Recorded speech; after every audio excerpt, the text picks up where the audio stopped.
अस्सलाम वालेकुम। इस वीडियो में हम बात करेंगे पाकिस्तान में डेमोक्रेसी वर्सेस डिक्टेटरशिप। किस किस टाइम पे पाकिस्तान में डेमोक्रेसी रही है और किस किस टाइम पे पाकिस्तान में डिक्टेटरशिप रही है फ्रॉम 1947 से अब तक 2023 तक। तो सबसे पहले हम बात करेंगे, सबसे पहले 1954 में एक कॉन्स्टिट्यूशनल कूप हुई थी जिसके अंदर कॉन्स्टिट्यूशन को ख़त्म कर दिया गया था। दूसरी जो हुई थी, दूसरी 1958 में सिकंदर रज़ा, मेजर जनरल सिकंदर रज़ा जो प्रेसिडेंट ऑफ पाकिस्तान थे, उन्होंने भी सेम कॉन्स्टिट्यूशन को ख़त्म किया था और एक मार्शल लॉ लगा दिया था। और मार्शल लॉ बेसिकली वो लगा तो नहीं सकते थे, लेकिन उन्होंने जनरल अयूब को मार्शल लॉ का एग्जीक्यूटिव हेड बना दिया था। लेकिन जनरल अयूब ने 4 दिन बाद ही सिकंदर रज़ा को भी फारिग करके ख़ुद वो प्रेसिडेंट बन गए थे। और ये जो पीरियड था ये तकरीबन 14 साल तक चला था उनका, जब मार्शल लॉ एडमिनिस्ट्रेटर थे जनरल अयूब और पाकिस्तान में डिक्टेटरशिप रही थी। फिर अगली जो डिक्टेटरशिप आई, क्योंकि ये टाइम बहुत ज़्यादा था, 1970s तक ये चला, 1958 से लेके उसके बाद लेकिन इस दौरान जब ये फॉल ऑफ ढाका के बाद जुल्फ़िकार अली भुट्टो प्रेसिडेंट बने और उसके बाद फिर एक और कूप आई जिसने किया ज़ियाउल हक ने मार्शल लॉ लगाया और सारे जो पॉलिटिकल लीडर्स थे जो भी गवर्नमेंट में थे उनको गिरफ़्तार कर लिया गया और उनके ऊपर केसेस चला दिए। फिर उसके बाद ज़ियाउल हक का भी दौर काफ़ी बड़ा रहा, 1987 या 11 साल ज़ियाउल हक ने भी हुकूमत की, यानी विच मीन्स कि 11 साल उनकी भी डिक्टेटरशिप रही। फिर उनके बाद जब वो बहावलपुर में एक विज़िट के लिए आए हुए थे ज़ियाउल हक, बहावलपुर से वो वापस जा रहे थे तो उनका जहाज़ क्रैश हो गया। ऑल्दो उनकी जहाज़ का और उनकी बॉडी का अभी तक किसी को कोई मिला नहीं है, कोई भी। और उनके साथ उस जहाज़ के अंदर 2 से 3 बड़े पाकिस्तान के फ़ौजी जनरल्स भी थे, तो वो उसमें शहीद हो गए। उसके बाद 1988 के बाद फिर पाकिस्तान में एक दफ़ा फिर डेमोक्रेसी आई, बेनज़ीर भुट्टो पाकिस्तान में प्रेसिडेंट प्राइम मिनिस्टर बनी। उसके बाद फिर ऑल्दो वो जो प्राइम मिनिस्टर बनी वो बहुत कम टाइम के लिए बनी, उसके बाद फिर नवाज शरीफ आए और फिर पीपल पार्टी आई और फिर नवाज शरीफ आया। फिर उसके बाद 1999 में जो नवाज शरीफ का सेकंड टर्म था, नवाज शरीफ के ऊपर एक और केस बनाया गया और जनरल परवेज़ मुशर्रफ ने, जो कि चीफ ऑफ आर्मी स्टाफ थे, उन्होंने 1999 में पाकिस्तान में अगेन मार्शल लॉ लगा दिया, रिसेंट हिस्ट्री का सबसे। और ये 9 साल मार्शल लॉ चला 2008 तक, जब तक बेनज़ीर की डेथ नहीं हो गई। 2008 तक जब ये मार्शल लॉ चला और ये पाकिस्तान का अब तक का आखिरी मार्शल लॉ था, और अल्लाह करे ये आखिरी मार्शल लॉ रहे। उसके बाद से डेमोक्रेसी फिर आई, फिर पीपल पार्टी ने गवर्नमेंट बनाई। 2013 तक एक प्रॉपर गवर्नमेंट रही, ऑल्दो वज़ीर आज़म 2 आए। वज़ीर आज़म एक ऐसा कोई भी नहीं आया पाकिस्तान की तारीख में जिसने अपनी टर्म पूरी की हुई, जो कि 5 ईयर्स की होती है।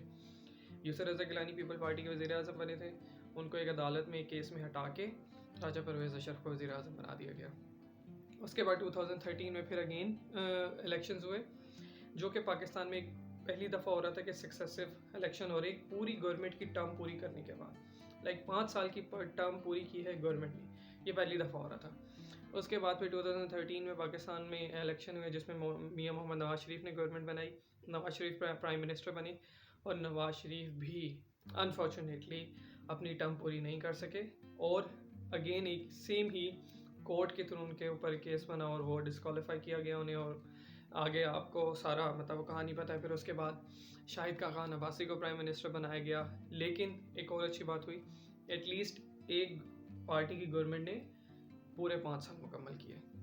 उसके बाद 2018 के इलेक्शन होते हैं। 2018 के इलेक्शन में पाकिस्तान तहरीक इंसाफ की गवर्नमेंट बनती है। पाकिस्तान तहरीक इंसाफ की गवर्नमेंट बनती है और इमरान खान, जो कि मेरे ख्याल से सबसे पावरफुल प्राइम मिनिस्टर थे, क्योंकि उनके ताल्लुकात और इस्टेब्लिशमेंट के ताल्लुकात आपस में इतने अच्छे नहीं रहे होंगे जितने सबसे अच्छे उनके ताल्लुकात थे, क्योंकि उससे प्रीवियस जितने भी प्राइम मिनिस्टर रहे हैं उनके इतने अच्छे ताल्लुकात इस्टेब्लिशमेंट के साथ नहीं रहे। उसके बाद इमरान खान भी अपने 5 साल एज अ प्राइम मिनिस्टर, जो कि उनका हक था, वो पूरे नहीं कर सके।